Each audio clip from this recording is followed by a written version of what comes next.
In 1997, a small island disappeared in the Pacific, engulfed in what can only be described as a massive weather event.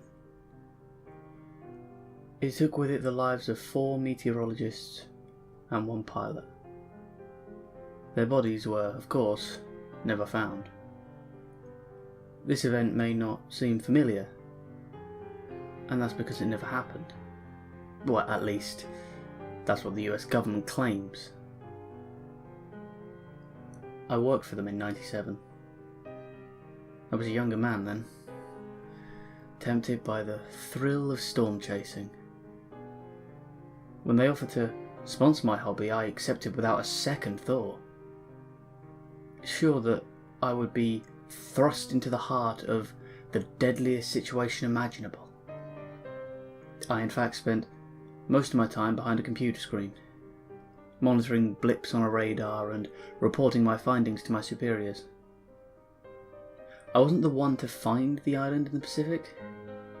It landed on my desk one day, in order to keep a close eye on this place, an uninhabited mark on my screen.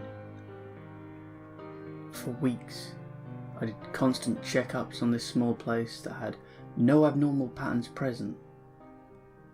It began to confuse me. Why was I watching a place where nothing happened? And then it began. At first, it seemed like a hurricane. It had all the features of one, except one. It hadn't formed over water. The storm had formed over the land itself, it seemed. My radar showed the ever-increasing weather clearly, and I noted this carefully in my report. For weeks I watched this island in the Pacific, and then I received a memo. My superiors would be working with me to study the island itself, track the odd patterns present. However, we were only aids to others. 4 meteorologists would be sent to the island to observe the conditions for themselves and see what samples they could collect from the island and the atmospheric conditions near it. We would be sent findings and do further analysis on them. While I would have preferred to have been sent to the island myself, I was fine working behind the scenes, especially with the raise in pay that came along with this specific project. Our team was moved from our station to another room in our facility, and in the weeks preceding the meteorologist's search, we continued to observe dangerous patterns on the island. Talking amongst ourselves, we on the team suggested that the researchers not go, out of concern of their safety. The higher-ups did not agree with us, and told us that the research was of utmost importance and needed to be conducted.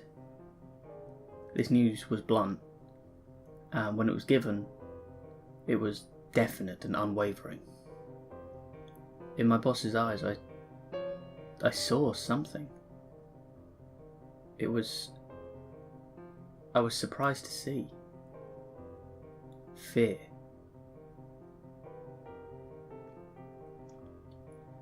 The meteorologists were taken to the island via a small plane. We on the team were not given anything but identifiers for them, so we could track their findings. No names, just A, B, C, D, and P, the pilot of the plane. The team was kept very unaware of everything going on, even in terms of the research sent back. The meteorologists were told to use code for what they had found on the island, which we would give to our supervisors. It was strange reading reports of high levels of Klondike in the air and traces of beta in the soil. It was all so secretive and so restricted from us. We were middlemen, only there to receive these odd messages. The only actual person we were able to communicate with was the pilot, who could speak to us through the radio installed in his plane. This was hardly ever used. The researchers' first week on the island was normal, excluding the code used. They relayed information back to us at a normal rate based on their findings. Everything seemed to run very smoothly. We monitored the weather they described on our screens: pouring rain, high winds, hail. It was the second week where the real abnormalities began. The meteorologists stopped sending us reports. We tried every possible way to contact them. Only silence came from their end. Even our superiors were alarmed by this. They began to get involved. They visited our offices more, always asking on the progress of the operation to get the signal. For a full week, we heard absolutely nothing back. And then, out of nowhere, it came. One single transmission.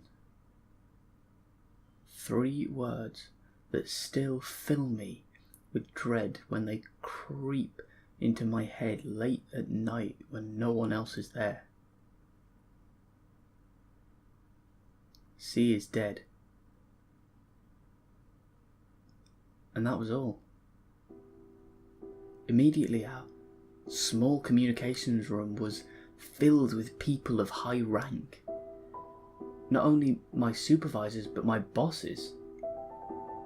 They scrutinised those 3 words, searching for a story that wasn't written.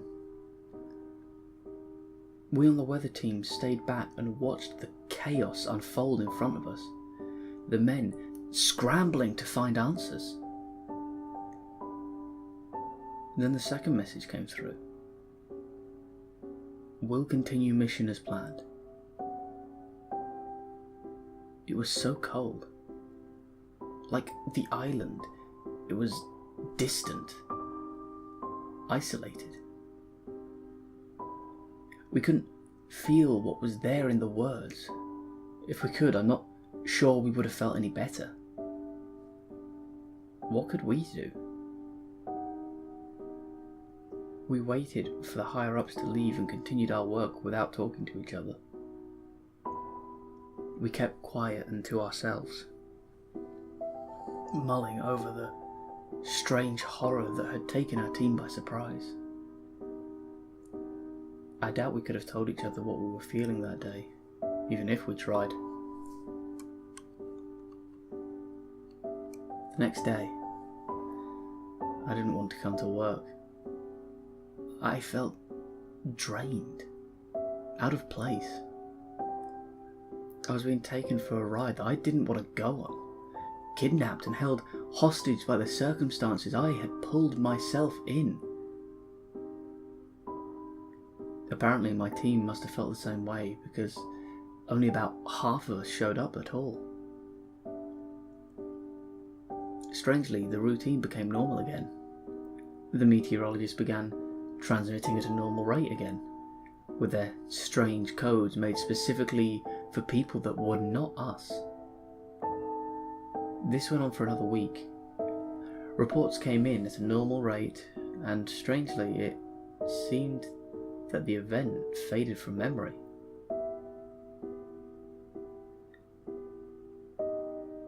That was until it happened again. It came again as we were all about to leave the office.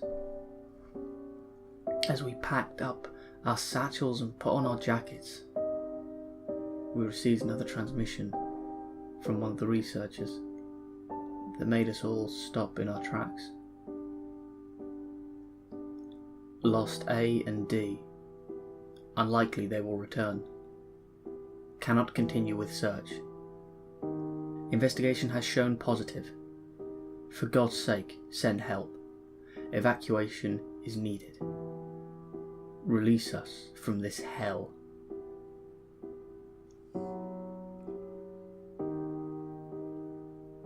We were speechless. It truly was more than any of us could handle. Some left the room to get our supervisors, some left to get air, a lot left and never came back. We were weather experts, not soldiers. Loss was not something we were used to. The message hit the team hard.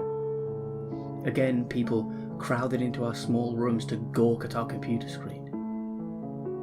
But in my boss's eyes, I saw no surprise, only regret.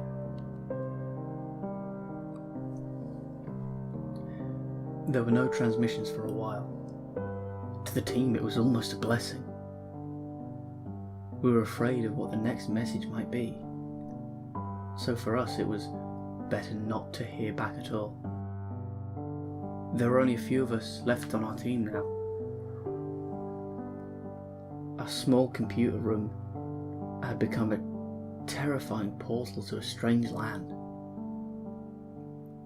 On our screens, the storm still raged, only getting more intense every day.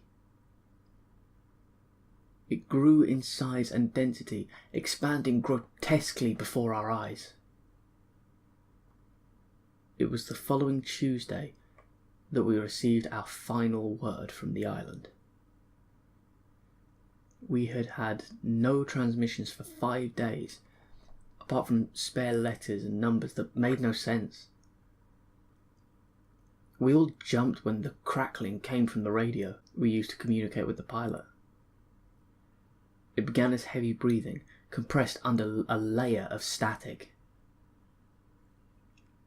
I quickly tuned the radio to find the most clear frequency. A shrill female voice cut through suddenly. Not the male pilot I had heard before. And I leaned forward to listen.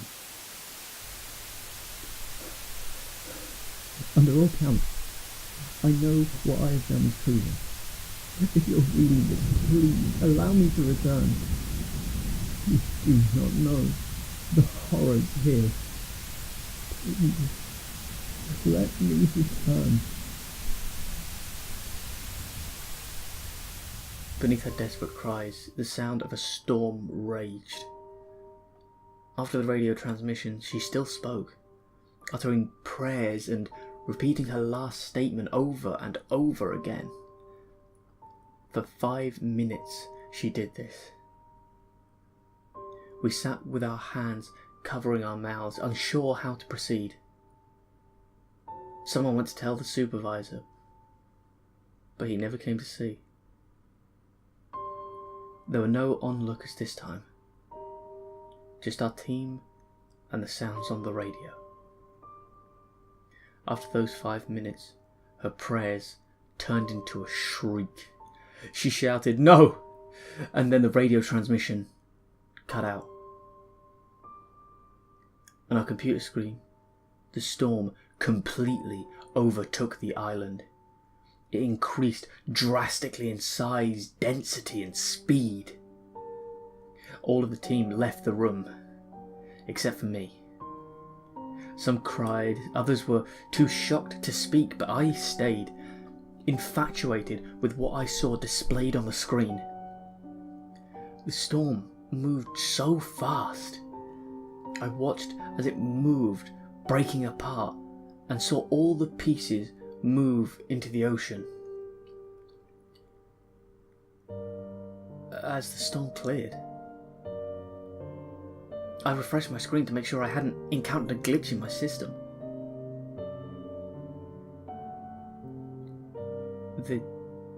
The island was gone. I was offered a large severance package the next day. They thanked me for my help on the weather monitoring project. I took the money and never went back to storm chasing. I can hardly stand the rain. When it beats on my window at night, I am only reminded of the colours on my screen that shook me to my core so many years ago. I'll never know what was on the island, and I'm fine with that. I'm not sure I really want to know.